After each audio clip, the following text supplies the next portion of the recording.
Welcome to the Ashenborne Archive. This record is preserved. Begin. Ashen Lexicon. Entry 2. Cinder Sight. Revelations. Few spells preserved within the Ashen Lexicon are feared as deeply as Cinder Sight. The incantation conjures a single pale ember before the caster. It drifts where it wills, seeking the scars left upon reality by deliberate concealment. It cannot reveal what is merely lost, only what has been hidden. A sealed passage, a buried relic, an invisible entity cloaked by sorcery. A memory carved from the mind.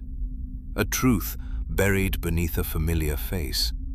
Wherever intent hides truth, the ember is drawn toward the wound. The caster cannot command it, bargain with it, or choose which secret is safest to know. Cinder Sight reveals concealment itself. Many coveted the spell, few survived everything it revealed. The earliest account comes from the fall of an unnamed mountain kingdom. The fortress had stood unconquered for 7 generations. Its king was said to possess a treasury vast enough to ransom the moon. When the gates broke, the soldiers found nothing. No gold, no jewels, no ledgers, only empty vaults, cold braziers, and a throne room stripped bare. Believing the king had hidden his fortune, the conqueror ordered his magus to invoke Cinder Sight. A pale ember bloomed above the magus's palm. It ignored the vaults. It passed over the crown, the banners, and the blood drying between the stones. Then it moved behind the throne. There, before a plain wall of mountain rock, the ember stopped. At first, the conqueror laughed. Then the stone began to glow. Thin seams of ash-colored light spread across the wall. A passage opened where no mason's mark had ever been carved. Beyond it lay no treasure, only a city, a hidden city, descending through the hollow mountain. Lanterns burned along silent streets. Children clung to their mothers in doorways. Thousands stared upward at the invaders who had believed the kingdom dead. The old king had hidden no gold. He had hidden his people. Later chronicles claim the army left before dawn, carrying nothing but shame. The second account comes from the western Greenwood, where a village had lost 12 travelers. They spoke of a beast larger than an ox, with antlers made of bone, and a mouth split too wide across its face. They found its tracks near every disappearance. The hunter followed the tracks for 6 days. On the 7th, he found the creature watching him from between the trees. It was every horror described: huge, scarred, hollow-eyed. Its antlers were tangled with scraps of old clothing. The hunter prepared his spear. Then he whispered the words of Cinder Sight. The ember appeared. For a moment, it hung between hunter and beast. Then it drifted past the monster entirely. The beast did not flinch. The ember floated to a clearing where a young shepherd knelt among flowers. The ember circled the child. Nothing changed. Then the boy's shadow moved against the sun.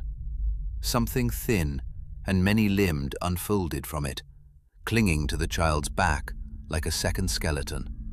Its fingers were hooked into the base of his skull. Its mouth rested near his ear, whispering without breath. The boy smiled. The thing smiled with him. The village had feared the wrong creature. The beast had not been stalking them. It had been hunting the parasite. By morning, the boy remembered nothing. By noon, 3 elders confessed hearing the same whisper since childhood. The parasite was not found again. The final account is preserved from the journal of Sir Odrin Vale, who spent 30 years searching for the sword that killed his brother. He believed the blade had been stolen after the Battle of Greywake Road. He searched tombs, markets, shrines, and the armories of dead lords. Every trail ended in silence. At 71, Sir Odrin purchased the words of Cinder Sight from a blind monk beneath the elder horns. He returned alone to the ruined chapel where his brother had been buried.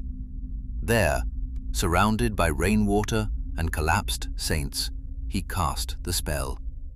The ember rose from his palm. It did not move toward the grave. It did not drift toward the altar. It did not search the chapel floor. It turned toward Sir Odrin himself. The knight stepped back. The ember followed. It circled his waist and stopped before the sword hanging at his side. His sword, the one he had worn for 3 decades. The scabbard darkened. The hilt changed shape. The leather grip became black with old blood. Then memory returned. A brother's accusation, a duel beneath storm clouds, a hand drawing steel in anger, a body falling where no enemy stood. Sir Odrin had not searched for the murderer. He had hidden from him. Some spell had buried the truth inside his own perception. The sword was never concealed from the world, only from him. The last readable line of his journal says, "The ember knows where the door is, even when the door is a man." After that, the pages are burned. The Ashen Lexicon records a single warning beneath Cinder Sight. Pray the ember never turns back toward you. Not every secret survives revelation.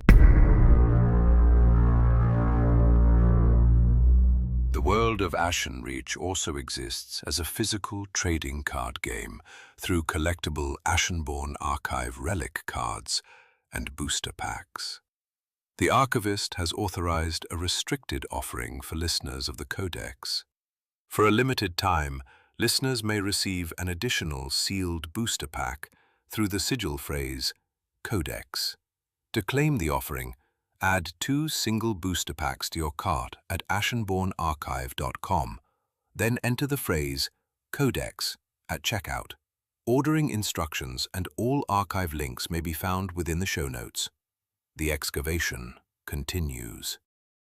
The archive's presence endures across the outer channels.